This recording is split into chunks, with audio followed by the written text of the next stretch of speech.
Welcome to Changing Higher Ed, a podcast dedicated to helping higher education leaders improve their institutions. With your host, Dr. Drumm McNaughton, CEO of The Change Leader, a consultancy that helps higher ed leaders holistically transform their institutions. Learn more at changinghighered.com. And now, here's your host, Drumm McNaughton. Thank you, David. Our guest this week is Gil Rogers, founder and CEO of GR7 Marketing. Gil is a strategic innovator in the field of education technology marketing, and he assists ed tech companies in improving their marketing messaging and articulating their unique value, all things that most higher ed institutions need help with.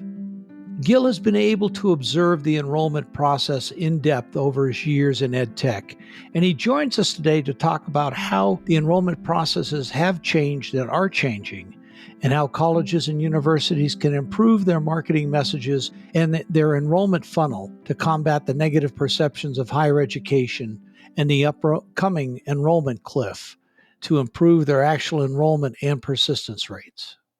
Gil, welcome to the show. Thank you for having me. I'm looking forward to an amazing conversation today. Me as well. I mean, you've been doing this. You've been in higher ed for quite a number of years, and you've got a very unique perspective given your background in marketing, both inside higher ed with ed tech, as well as outside.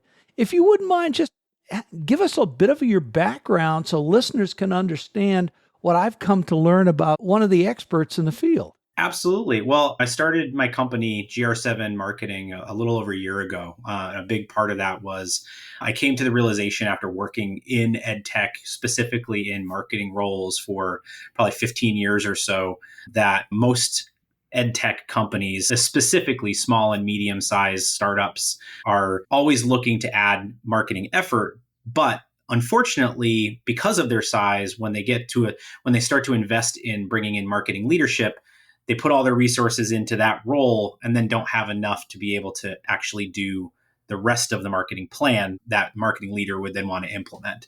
So serving as a fractional CMO for a number of ed tech companies and startups, I'm able to help them with their B2B marketing strategy without soaking up the full-time resources of a VP of marketing or head of marketing type role, so they can deploy those resources to advertising and conferences and sales team incentives and all the things that they would need. But prior to all of that, I've worked in higher ed and ed tech, as you mentioned, my whole career. I started as an admissions counselor at my alma mater, where I traveled and did the whole Roadrunner thing as an admissions counselor, visiting high schools, going to college fairs, all that sort of fun stuff.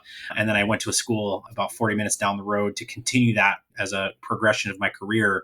Then I went into the tech side and the consulting side. So I worked in lead generation and digital marketing and a number of the different tools and resources that institutions still use to this day for everything from identifying students online, advertising to students online, hosting virtual events and digital content, worked in all of those different spaces. But one of my passions throughout this entire experience has been continuing to work with colleges and universities as closely as I can to help with leveling up those types of strategies. And one of the most recent things I've been thinking about a lot and working on a lot is kind of revisiting conversations around recruitment of traditional undergraduate students, especially with a lot of the challenges that are arising today. So to bookend all of that, I've been excited working in that space and supporting institutions as we go.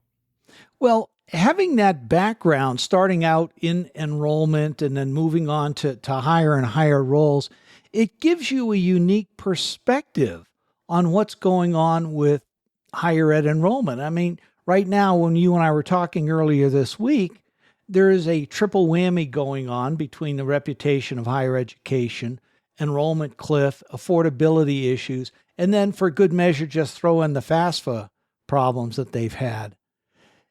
You, to me, had a really unique perspective about the enrollment funnel and how it's been broken for so long. Yeah, I think one of the things, and I think for everyone, it's probably a good idea to define kind of what we mean by an enrollment funnel.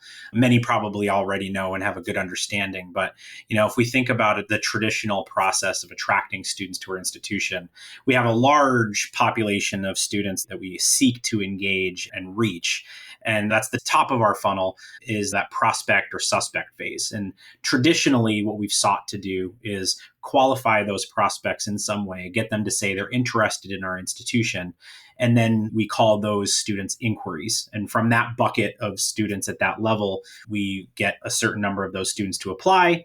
Of that, we admit a certain volume of them. And then of that, those students actually enroll at the institution. And then we have conversations about retention and persistence. That is a whole separate podcast that we could talk about. But I think the model of a funnel, while the visual of a funnel makes it easy to understand how students are kind of going through our traditional processes, the reality is that the funnel has been broken for quite some time, a decade, maybe two, right? There are on ramps and off ramps that students might take throughout that funnel. What the student is going through, they might leak out a crack at the inquiry to applicant phase and then return deeper down the funnel, or they might not inquire at all. They might just apply directly or send a FAFSA directly.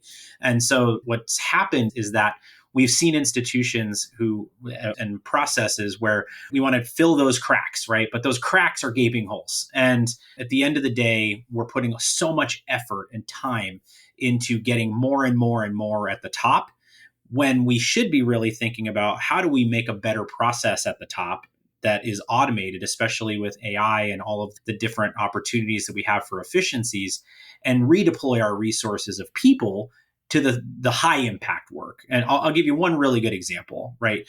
When I was an admissions counselor at a traveling road, visiting 3 to 4 high schools a day, going to college fairs every night, Monday through Thursday, sometimes on weekends, I answered the same questions over and over again. What's your average GPA score? What's your average SAT score? What's your average GPA?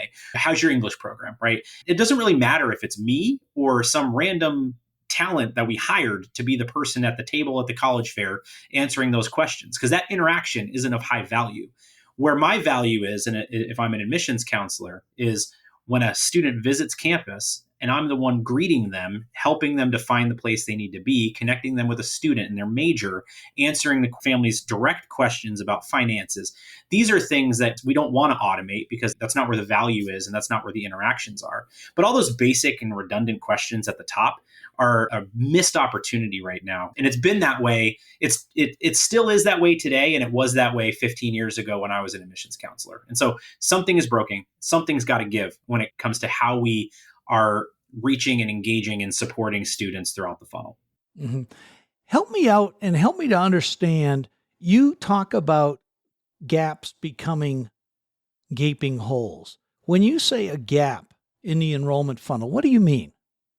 So think about it this way. There are 3 to 5 vendors that institutions are actively using to cultivate names of students, right? We call it traditional search. We call it lead generation, right? These are places where students are researching colleges or replying to surveys about college or taking standardized tests and saying they're interested in going to college. And the reality is that the majority of institutions are all going after the same pockets of students within those lists. And so these students are being inundated with email, direct mail, and advertising from every school that buys their name. And they can only go to one school. And so at the end of the day, when everybody's going after the same population of students, meanwhile, that population, that traditional population is shrinking because of the demographic cliff. Now you've got a challenge of having to deal with trying to identify and bring the right students into your funnel. And it's not going to happen just by buying their test score, right? And so you get these students who are not necessarily a good fit into the top of your funnel, and they completely hemorrhage out and don't become inquiries because they're not a good match for your institution. Or you're spending so much of your people time trying to squeeze water out of a rock from those lists to get that one additional inquiry who doesn't apply anyway. And so now you've got this challenge of at each phase of the funnel, we're having smaller conversions, which means we have to buy more names to get to the number we want at the bottom. And that's not a good recipe. All that does is add to our operating cost. It adds to our staff resourcing and time, sifting through blank names and records, when what they should be doing is focusing on the students who are right in front of them and at the phase where they can make the most impact. I did a research study a number of years ago. It was Teens Talk. It was with Staymates at the time, with a partnership when I was working at Chegg. And we asked students about important and meaningful interactions. And it was an unpopular part of the presentation, but we pointed out that admissions counselors have very little impact on a student's perspective of the institution when they're just doing general research of schools. Where they make the most impact is when that student is admitted and now is looking for resources, looking for support. And unfortunately, because of the way we've set up our process, admissions counselors are focusing too much of their time trying to get more applications instead of focusing on getting more of those applications to be completed and more of those admitted students to ultimately enroll. And so when I talk about gaping holes in the funnel, it's because we're focused on the wrong effort and the wrong groups of students, where that negatively impacts conversion and yield from the middle and the bottom of the funnel. Okay, that makes really good sense. Now, thinking about it from the perspective of open enrollment right now, which is a big thing, students apply, there's a standardized application process that goes out to multiple colleges. Does that help or hurt the funnel? Yeah, so I think one of the popular approaches right now and kind of gaining traction is things like direct admission, right? And direct admission being a process where institutions identify key characteristics and key requirements that a student needs to meet. And if they meet those requirements, they're automatically admitted into the institution. So on its surface, it sounds like a great idea, right? I think if it reduces the stress and anxiety of a student, if they know they have a certain test score, they know they have a certain GPA, and they know they're interested in a specific program, they can kind of know, all right, this school is a fit for me or not.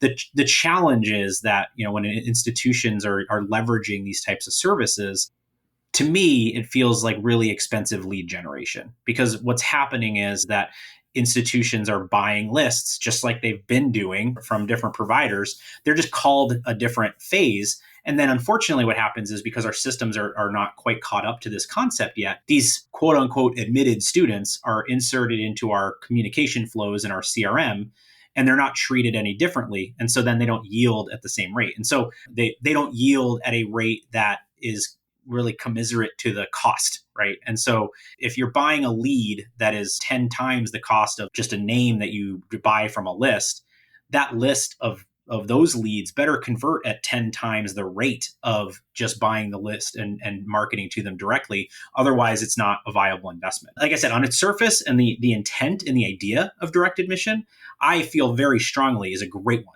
Right? I think it's a great idea to remove barriers, help students identify institutions that they might not have heard of before and are a good fit for them. I think the swing and a miss right now is, for many institutions, it's again just treated like traditional lead gen versus taking advantage of that opportunity to really make an impact on that student and really treat them differently and nurture them differently throughout the process. Yeah. There's another piece with that as well. A few weeks ago, I had Chris Gilmore from Education Dynamics on the podcast, and he said that the students that are applying primarily at graduate, but also undergraduate as well, they're far better prepared for what they want than previous level students. And so the traditional admissions funnel, you go through, you get the application, et cetera, and then it goes to this board that says, okay, we're going to review all the applications and pick out what we think are the best ones. The problem with that is, for those students who are well prepared and know what they want, what we're seeing right now is the first college that accepts them, they will frequently go to, probably 80%. And so that traditional pipeline of having your admissions board, et cetera, isn't working. Yeah, I think that's a great point too, about if we think about like the sales process, quote unquote, of going to college. The old adage used to be first to mailbox, right? And so every institution, when the PSAT score list was released, you wanted to be the first one to get that list to your mail house because you wanted your search piece in the mail immediately because it'd be the first one in the mailbox. And if you're the first one in the mailbox, you feel like that's going to completely increase your chances of enrolling that student. And sure, do you get a flood of inquiry cards earlier? Probably. But again, I feel like the use of direct mail is its own separate podcast. Again, we can have a conversation about, but it's thinking about how do we, being there when the student is ready, right, is I think the most important element of this, and being where the students are when they're ready. And I feel like there is a certain level of stress and anxiety for many students when they are going through the traditional college application process as an undergrad. It's gut-wrenching in many respects to them because for many of these students, they're not used to being rejected. They're not used to being told they're not good enough. And so they're being asked to put their life and effort out there to these institutions that they may or may not actually have researched deeply. They just are applying to a list of schools based on who their parents know, who their guidance counselor recommends. And in many respects, they might be undermatching based on who they think they can't get into because they're afraid of being denied or waitlisted. And so I think there are different ways that we can adapt the model here to better support students and get them a better experience through that college application process. So when we spoke earlier in the week, we talked about a quote, new funnel and solving many of the problems that we've already talked about. What does that new funnel look like? And how do you use technology to take advantage of it? I think, again, when we talk about the funnel, a funnel is a really good visual to drive home the point of the population shrink throughout the process. And it's good to use because it's linear in many respects. However, we also need to couch that with students come and go throughout the process, and it's more of a stream or more of an engagement process than a true traditional funnel. It's a sales process for higher ed. Exactly. It's a sales process for higher ed, but I think there's a certain level of understanding that the students can bypass a phase very easily. A great example is I was presenting at a conference a number of years ago, and my co-presenter told me about his niece had gone through the college search process. And he said that she did not request information or inquire at any schools she was looking at. She followed all those schools on Instagram and made her decision to apply based off of their Instagram content and how good of their student takeovers were and the beauty of the campus and how it looked and how it felt. Now, obviously, that's a sample size of one. But the reality is that you're going to have students who apply that never go through that traditional funnel. But when I think about the new funnel, I think about a way for, again, automation to help with a lot of this. If there are thousands upon thousands of students who are researching institutions across the web. They're on scholarship search sites, they're on college help sites, they're on college prep sites. These are students who are in a college-going mindset, where an institution traditionally would just buy that list of prospects from one of those sources and start to market to them based off of some standard data. But now they're just in that same old process, right? And so there's an opportunity, particularly with AI, to use this technology to help to vet these students a little bit better. And so think about it as kind of like ZipRecruiter of the college search experience. Every morning when I drop my daughter off at school, it's around 7:30 in the morning, and I hear the ad for ZipRecruiter because they're advertising for people who are probably on their way to an office. I work from home, but people are on their way to an office, they're hiring. And their whole model is you post a job, and then they go out to all the job sites across the web and find you the best applicants. So imagine a scenario where it's that exact kind of a model where you create a list for students who specifically meet your institution's needs, specific majors that they're interested in, values, interests, and then based on those lists, the bot is now trained to identify and engage with students who meet that criteria or who could meet that criteria. And as it interacts with these students, on a single platform or multiple platforms, it's collecting more and it's learning more, and it's going to be able to identify students better and better. And now, once a student meets a certain level of engagement with your content and is identified as a solid prospect, that student can be delivered to your admissions staff as an applicant-ready prospect. It could be used for direct admission if we wanted to think about that path, like we were just talking about, as an access type of an opportunity. But I feel like there's confusion around that, and there's still some iteration that needs to happen with that model. Whereas directly connecting with a prospect in a meaningful way and getting that student to apply is a meaningful path and a meaningful process. And so I feel like there's definitely some ways to best use that type of technology to better support student outcomes by eliminating some of the stress and anxiety, by making your team available for students more when the in-person interactions matter most, which from a cost perspective helps to deploy resources more effectively as well. Mhm. And I can also see the possibilities of using AI platforms when you've got the application, when you've got the essays in, to say, yes, this person clearly meets the criteria that we've set up. They're borderline, or no, they aren't. And it could potentially eliminate weeks of the committee looking at all the applications. I mean, an AI platform can do a full application, I would assume, in less than 5 minutes. Yeah, and that's where we need to decide what level of automation we want at what phase of the process. I think the human element of reviewing the application is important. But with that said, and this is where the concept of direct admission has legs, is if a student is clearly admittable based on their profile and based off of their information, do we need a human element connecting there? And no, the human doesn't need to read the application. That human needs to focus on reaching out to that student and making sure that they're interested in the school and making sure they know about why the school is so it's recruitment. And I think when we have institutions receiving so many inquiries because it's just so easy to click a button to say they're interested, or they're receiving so many applications, you see the reports every year, the press releases, record-breaking number of applications. Well, here's the deal. We're going to start to see that demographic cliff hit. So if everybody's receiving record-breaking applications, but a smaller base of students are applying to more schools, all that's doing is adding overhead to your institution. And so if you can take those resources and redeploy them to the bottom of the funnel by allowing the technology to identify and engage with those students at the top, now, as you said, those fringe students that need that human eye get the human eye, but the students who are clearly admittable. I know many state schools are doing this already with direct admission processes. It just based on your high school GPA and your transcript, you say which schools you're interested in, and boom, you get automatic admission. That's not the problem, right? The problem is that in addition to all of that, the counselors are still deployed at the top trying to get more when they need to be at the bottom, getting that engagement and conversion to convert. Mm-hmm. And then you've got the whole deal with census is you can accept, but are they actually going to come? And that's where I think I hear you talking about that's the most important place to deploy your people to help close the deal, so to speak.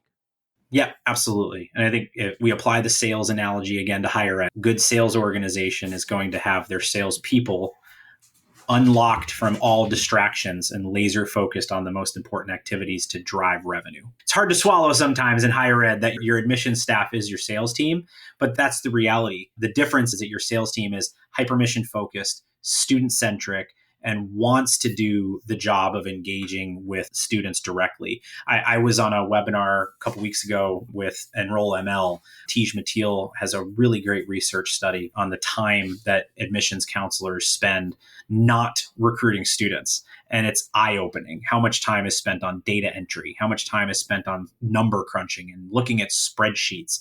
And unfortunately, you hired a bunch of people to be data jockeys, and that's what's driving great resignation and staff shortages, right? All of these things are linked. And I think it's going to take some effort to really understand if we focus on efficiency at the top of the funnel, that solves a lot of challenges for admissions staffs with staff retention and conversion of students throughout the process. It's just we have to get out of this mindset of, oh, automation is going to take their jobs. It's not going to take their jobs. It's going to make their jobs more effective and efficient because they're able to focus on the higher value interactions. Mm-hmm. There's another piece. We've been talking about the traditional students coming directly out of high school, but there's other pieces that we can use this AI technology. And I think David Decker at Franklin University, their degree completion, they have multiple avenues for folks coming out of community college or transfer students to be accepted. What blew me away about what they're doing is they've got over 1,200 articulation agreements with community colleges across the country, to where if a student submits their transcripts, they'll know within 5 minutes of all the credits that will be accepted and if they can be accepted or not. I mean, that's the kind of use of technology that to me makes so much sense.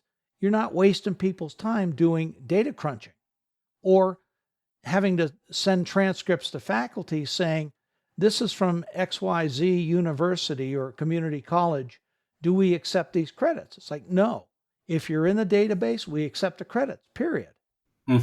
Yeah, I think the transfer and continuing studies type things are interesting to me because there's so much opportunity there for supporting students to finish what they started, get that credential so that they can now have that higher earning potential and job placement and all of the benefits that come along with it. And I think one of the things that is interesting from a transfer student perspective specifically is that it should be extremely easy for a student to know, if I take this course and I get this grade, is it acceptable for transfer credit at this institution? Transfer equivalency is something that is still to this day a little too complicated. Obviously, if you're part of a state system and you graduate from a community college and you're going to a school within the system, that stuff seems to have become more seamless at many places, but it's still not. I did a research study on this back when I was at Chegg on transfers specifically. Half of transfer students do not engage or reach out with an institution directly until they're actually ready to apply. And that is why yield on transfer students is so much higher than a traditional first-time undergraduate, because you have these large lists that you're marketing to and they're soft applicants and you do all these sorts of things. Whereas a transfer student, all they want is, how many credits am I going to get transferred and how much is it going to cost and how long is it going to take to finish my degree? If you can answer those three questions, you've got a really good chance of enrolling that student. And that's where your first to mailbox, first response thing really comes in. If you're first to respond with an offer that they like, you've got a great opportunity. And I feel like, to your point, using technology, we should be able to have an equivalency table that is just, here's our equivalency table for every school in the country. This is what we'll transfer in and this is what you'll have. Yeah. And that right there, with however many people are transferring in, plus you've got 40 million students who have dropped out and potentially could come back. This is a way to solve the enrollment crisis. Yep. I wouldn't say very easily, but it's a way to solve it. Yeah, what do they always say? It's cheaper to keep a customer than to go out and get a new one. And I think that there's this huge pocket of students that, as the traditional population declines, if we can backfill that with stop-outs and get them to return to the institution and continue their degree, it sounds like a Band-Aid, but it's at least a Band-Aid for a few years. We're then able to, one, provide the value to those students that they invested in to begin with. And so from a student-focused perspective, these students should have the opportunity to complete their degree, and they need that process to be easier, right? And so we're falling short in the degree completion department for sure. Like you said, you already know who those students are. The students who have not completed their degree with you. You can do some work with Student Clearinghouse data to see where they went. And if we put the effort in there, again, if we deploy technology at the top of our traditional recruitment funnel, that opens up a staff member to work on that project, right? And to do better there. And I think it's a priorities thing for many institutions. We get so caught up in the US News ranking and the press release about the number of applications we received or most selective class that we forget about all of these different opportunities. And I'm using a broad brush here. There are institutions that are looking at this and focusing in that way. And they're the ones who are going to win in all of this. You mentioned it at the top. The value of education gets questioned as the number of students continues to decline, not just because of birth rates, but also because of interest or value of the investment. We've got to think differently about how we reach and engage students. And it's the traditional funnel, but it's also transfer. It's also degree completion. You name it. There's multiple paths. Well, the Lumina Foundation just came out with a study not too long ago, talked about the 40 million dropouts they have. but also too about all of these kind of things. We need to be looking at better ways to reduce the cost of higher education. We need to find better on-ramps for students, and technology can solve a lot of these issues. Yeah, I think it does. And I think there's, again, pie in the sky thing. If we spend less money on recruitment, maybe we charge less in tuition. I know that's not all how it works, but I think that there's that mindset of, if we are able to be more efficient with our efforts, that's a huge opportunity for us to best support students. And then I think, when we think about things like our financial aid strategy, there's lots of places who are doing a lot of work. And I think one of the challenges we've run into, and you mentioned the FAFSA conundrum at the beginning of the conversation, the issue for many institutions is they needed that data to maximize net tuition revenue per student, right? And so it's a business driving element that impacts students in that process. But as we've gone through, we use traditional models that are, 5-year regression analysis that's based off of, I did an interview on my podcast a couple of weeks ago with Carlos Cano, and he mentioned that every year there's something. And so our model is only as good as being able to evaluate off of normal situations.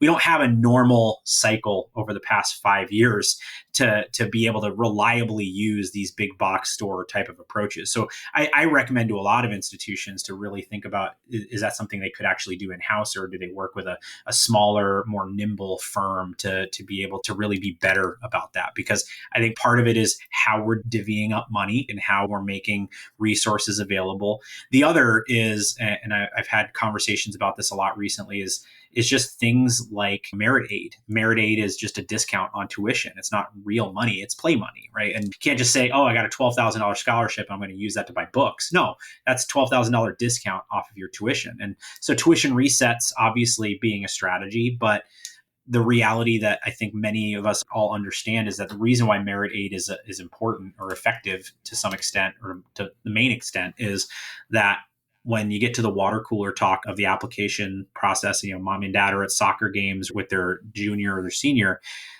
it feels better to say that Johnny got a scholarship to so-and-so school, not Johnny is going to a cheap school, right? And so I think that's another driving factor in higher ed that creates equity issues, because students and families don't understand all this, and they just look at the price tag. And so again, they undermatch because they're not applying to a school because, oh, that school is going to be too expensive. And again, the challenge with me is I've been talking about this stuff and been a part of this since my first job as an admissions counselor. And what was my answer to students who would say, oh, that school is too expensive, I'm not going to apply? Well, as an admissions counselor, I'd say, well, you don't know that until you apply, because once you apply, we can consider you for scholarships, and you file the FAFSA, and then you get your true cost of attendance. So don't rule out any school based off of the price tag. You should apply based on where you feel you fit, and then you get that later, right? Why is that still the same answer today? I think there's a certain element of, we need some change in that process, and making the FAFSA easier to complete is a step in the right direction. Obviously, this cycle is another year of an outlier, right? But I think because of the launch issues, but ideally that's next year, it's making it easy to file the FAFSA, just like direct admission, is not a bad thing directionally, but it's not the only thing. And I think that we need to have a broader conversation around the narrative of cost and why we publish these grandiose price tags and then have a 60% discount rate. Exactly. So, Gil, this has been a fascinating conversation for me.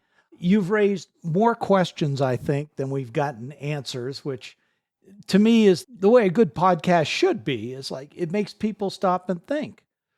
So, breaking it down, 3 takeaways for university presidents and boards. What do they really need to be talking to their enrollment folks about? Yeah, so I think the first thing that presidents and boards should be asking is, what is our plan for the use of AI, right? That's going to be one. And if there is no plan, or if the plan is basically, well, we got a chat bot for our website, there's more that we can do there, right? And I think that's something to think about. Not to say that a chatbot on the website's a bad thing. You should probably think about that, but there's more to it. And there's going to be different AI for different use cases, right? They're going to be trained to specialize in different things. So I guess the deeper question is, what is the strategy for use of AI at the top of the funnel? I think is the first question they should ask. I think the second question that a president or boards should be asking the VP of enrollment is, how are we using our most expensive assets, which are our people? Our people are being worked really hard and they're dedicating a lot of time and a lot of hours. And again, I'll say that admissions staffs, and just like student affairs and just like financial aid offices, are filled with amazing people who are trying to do the right thing, and they're trying to support students because they care. And we need to leverage that and support them by identifying ways that we can make their jobs more efficient. And so it's the old cliche of, well, this is the way it's always been done, right? And we need to avoid that cliche and identify ways that we can best support them.